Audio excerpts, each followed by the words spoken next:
আপনারা ইতিমধ্যে লক্ষ্য করেছেন যে বিএনপির অনেক শীর্ষ নেতা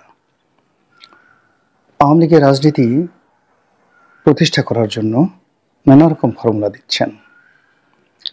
একটি রিফাইন্ড আওয়ামী লীগ যদি আসে এবং আওয়ামী লীগের যে সকল লোক অন্যায় করেনি, দুর্নীতি করেনি, কিংবা আওয়ামী লীগ যদি শেখ পরিবার মুক্ত হয়ে একটি ভিন্ন মাত্রার নতুন নেতৃত্ব নিয়ে রাজনীতিতে আসতে চায়, সেক্ষেত্রে বিএনপি নামক যে দলটি, সেই দলটি আওয়ামী লীগকে প্রতিপক্ষ হিসেবে চাচ্ছে এবং এই আওয়ামী লীগের সম্পর্কে বিএনপির যে ইতিবাচক চিন্তা এবং চেতনা, এটি নিয়ে বিএনপির বিরুদ্ধ শক্তি এবং আওয়ামী লীগ বিরোধী শক্তি তারা উঠে পড়ে লেগেছে।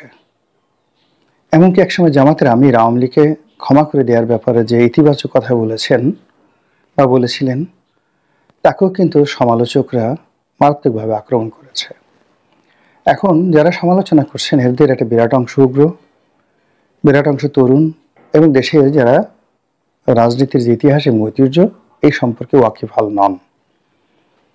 আওয়ামী লীগের সৃষ্টি, আওয়ামী লীগের অস্তিত্ব, আওয়ামী লীগের নীতি এবং আদর্শ এবং আওয়ামী লীগের যে বিশাল ভোট ব্যাংক রয়েছে, সেই ভোট ব্যাংকের যে কার্যকারিতা কিংবা তাদের শূন্যতা কিংবা তাদের অসহযোগিতার কারণে পুরো রাজনৈতিক অঙ্গনে নতুন একটি ফ্যাসিবাদের জন্ম হতে পারে, অনায়াসে সামরিক শাসন চলে আসতে পারে এবং পুরো রাজনৈতিক কৃষ্টি এবং কালচার ভ্যানিশ হয়ে যেতে পারে। এই জিনিসগুলো দেশের সিনিয়র যারা রাজনীতিবিদ তারা যেভাবে বুঝেছেন, তরুণরা সেই জিনিসগুলো বুঝতে পারেননি, ফলে তারা বিদ্রোহ করছেন। এটি আমি তাদের কোনো অন্যায় দেখছি না।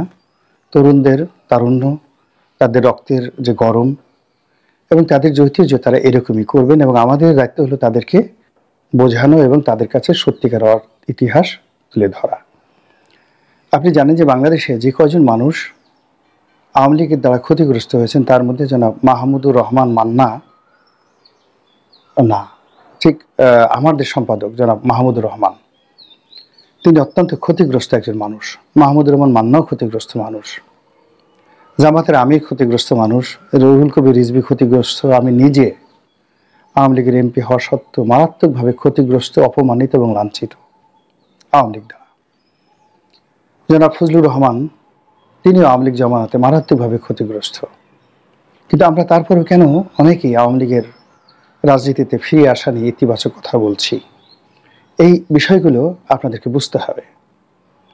আপনাদের কি মনে হয় শেখ হাসিনা ফিরে আসলে আমাদেরকে সুযোগ দেবে? প্রশ্নই আসে না।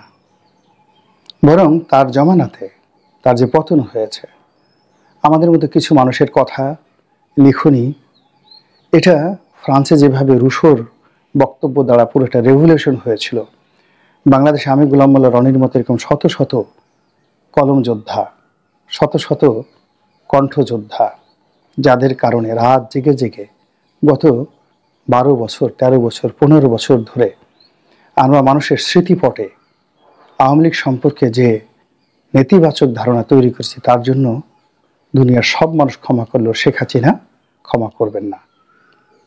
তা সত্ত্বেও আমরা আওয়ামী লীগকে চাচ্ছি। বোঝার চেষ্টা করুন, যখন শহীদ প্রেসিডেন্ট জিয়াউর রহমান ক্ষমতায় এলেন, যারা বিএনপি করেন তাদের খুব মনোযোগ সহকারে শুনবেন। বিএনপি করলে যে তারা বিএনপি ভালো জানেন, নট লাইক দ্যাট। বিএনপির ইতিহাস অনেকে বিএনপি যারা করেন জানেন না। বিএনপির মূল যে থিম, বিএনপির মূল যে গঠনতন্ত্র, 4 জন লোক দ্বারা এটি গঠিত হয়েছিল। 1 নম্বরে ছিলেন ফরিদপুরের আব্দুল হামিদ চৌধুরী। আপনারা জানেন তিনি কে? তিনি আওয়ামী লীগের ফাউন্ডার, সাংগঠনিক সম্পাদক, বঙ্গবন্ধুর ক্লাসমেট, ঠ্যাঙ্গামারির জমিদারের সন্তান, 1954-এ প্রথম এমপি হয়েছিলেন। শহীদ প্রেসিডেন্ট জিয়াউর রহমানের যে আহ্বানে সাড়া দিয়ে এই প্রথম তিনি এসেছিলেন এই যে বাংলাদেশি জাতীয়তাবাদ এবং গঠনতন্ত্র বিএনপির হাতে দেওয়ার জন্য। আওয়ামী লীগের লোক এরপরে কে এসেছিলেন? জনাব ফেরদৌস আহমেদ কুরেশি, ডাকসুর ভিপি। ডাকসুর ইতিহাসে ওনার মতো এত মেধাবী লেখাপড়া জানা মানুষ কেউ আসেননি। এরপর কে ছিলেন? মাহফুজা নামের আব্বা আবুল মনসুর আহমেদ, আওয়ামী লীগের নেতা। সাবেক প্রধানমন্ত্রী, যুক্তফ্রন্টের প্রধানমন্ত্রী আতাউর রহমান, আওয়ামী লীগের নেতা। কে মুবাইদুর রহমান, আওয়ামী লীগের নেতা। মওদুদ আহমেদ, আওয়ামী লীগের নেতা। শাহ মুয়াজ্জেম, আওয়ামী লীগের নেতা। এর বাইরে সিরাজুল আলম খান, তারপর আসাম আব্দুর রব, শাহজাহান সিরাজ, এরপর আরো অনেকে। আমি এই মুহূর্তে নামগুলো যদি বলতে যাই এরকম শত শত নাম বলতে পারবো। তোফায়েল আহমেদের মতো মানুষ, তারা সবাই যার যার অবস্থানে থেকে শহীদ প্রেসিডেন্ট জিয়াউর রহমানকে সাহায্য করেছেন যখন আওয়ামী লীগকে সংগঠন করা যাচ্ছিল না। প্রেসিডেন্ট জিয়া চেয়েছিলেন যে, এখন ডক্টর মোহাম্মদ ইউনূসের মতো তিনি যখন ক্ষমতায় এলেন, তিনি চেয়েছিলেন একটি নির্বাচন হোক, আওয়ামী লীগ আসুক, সংগঠিত হোক এবং আওয়ামী লীগের উপর তার একটা প্রভাব থাকুক। কিন্তু আওয়ামী লীগকে আসলে ওই মুহূর্তে সংগঠিত করা যাচ্ছিল না কোন অবস্থাতেই। অনেক চেষ্টা করা হয়েছে, অনেক সময় নেওয়া হয়েছে, প্রায় 1.5 বছর সময় নেওয়া হয়েছে। আওয়ামী লীগ মিজান হয়েছে, আওয়ামী লীগ যাকে বলা হয় মালিক উকিল হয়েছে। তারপরে টাঙ্গাইলের এক ভদ্রলোক ছিলেন আওয়ামী লীগের, এই মুহূর্তে আমার নাম মনে আসতেছে না। এইভাবে 3 থেকে 4টি গ্রুপ আওয়ামী লীগের মধ্যে হয়ে গেল, কিন্তু আওয়ামী লীগ একত্র করা যায়নি। কিন্তু জিয়াউর রহমান আওয়ামী লীগকে একত্র করে আওয়ামী লীগের মাধ্যমেই রাজনীতিটা চালাতে চেয়েছিলেন। খন্দকার মুশতাক বঙ্গবন্ধুকে হত্যা করেছেন, খুনিরা বঙ্গবন্ধুর পরিবারের সবাইকে হত্যা করেছেন, কিন্তু আওয়ামী লীগকে কিন্তু বেছে নিয়েছে, আওয়ামী লীগের নেতাদেরকে বেছে নিয়েছে এবং আওয়ামী লীগের অনেকে আনার চেষ্টা করেছে, তারা পারেনি, কিন্তু আওয়ামী লীগকে বাদ দেয়নি। দিস ইজ হিস্ট্রি, এটাকে বুঝতে হবে। তো জিয়াউর রহমান সাহেব যখন পারলেন না আওয়ামী লীগকে ঐক্যবদ্ধ করার জন্য, তখন তিনি যে বিএনপি করলেন, সেই বিএনপির মূল যে ফাউন্ডেশনটা, সেটা আওয়ামী লীগের হাত দিয়ে। এখানে শুধুমাত্র যে কাজটি হলো, দল গঠন থেকে শুরু করে সব কিছুর মধ্যে বাঙালি জাতীয়তাবাদের পরিবর্তে বাংলাদেশি জাতীয়তাবাদটা ঢুকিয়ে দেওয়া হলো। কিন্তু সংগঠন করা এবং সংগঠনকে তৃণমূলে পৌঁছে দেওয়া, রাষ্ট্র ক্ষমতা পরিচালনা থেকে শুরু করে সব কিছুর মধ্যে মূলত আওয়ামী লীগের সেই দীর্ঘদিনের মেধা, শ্রম, এই জিনিসগুলো রয়েছে। মাওলানা আব্দুল হামিদ খান ভাসানী এবং তার সঙ্গে আব্দুল্লাহ নোমান, কাজী জাফর আহমেদ থেকে শুরু করে যে সকল বামধারা রাজনীতিবিদ, এমনকি মতিয়া চৌধুরী, রাশেদ খান মেনন, তারা অনেকটা নিউট্রাল থেকে জিয়াউর রহমানকে কিন্তু সহযোগিতা করেছিলেন।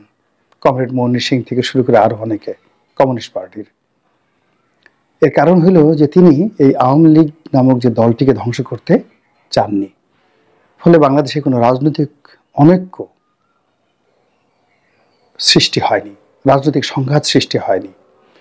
বরং জাসদের সাথে বঙ্গবন্ধুর যে সংঘাতটা ছিল, সর্বভারতের সাথে যে সংঘাত ছিল, সেই সংঘাত জিয়াউর রহমান খুব দ্রুত নিষ্পত্তি করে ফেলেন। ফলে খুব অল্প সময়ের মধ্যে তিনি দেশটিকে সফলতার স্বর্ণশিখরে নিয়ে যেতে পেরেছিলেন।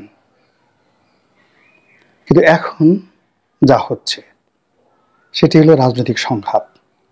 এই সংঘাত হলে ইউনূস সাহেব টিকবেন না, এই সংঘাত হলে ছাত্ররা টিকবেন না, এই সংঘাত হলে আবার নকশাল তৈরি হয়ে যাবে, আবার আল কায়দা তৈরি হয়ে যাবে, আবার আইএস তৈরি হয়ে যাবে।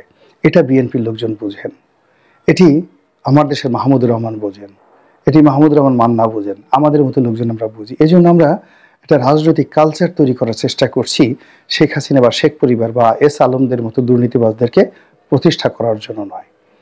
যখন এরকম একটা পরিশুদ্ধ পরিবেশে রাজনীতি করার সুযোগ আসবে, বিশ্বাস করেন যে আবর্জনাগুলো একবার ডাস্টবিনে চলে গেছে, সেগুলো আর কখনো বাংলাদেশে ফিরে আসতে পারবে না।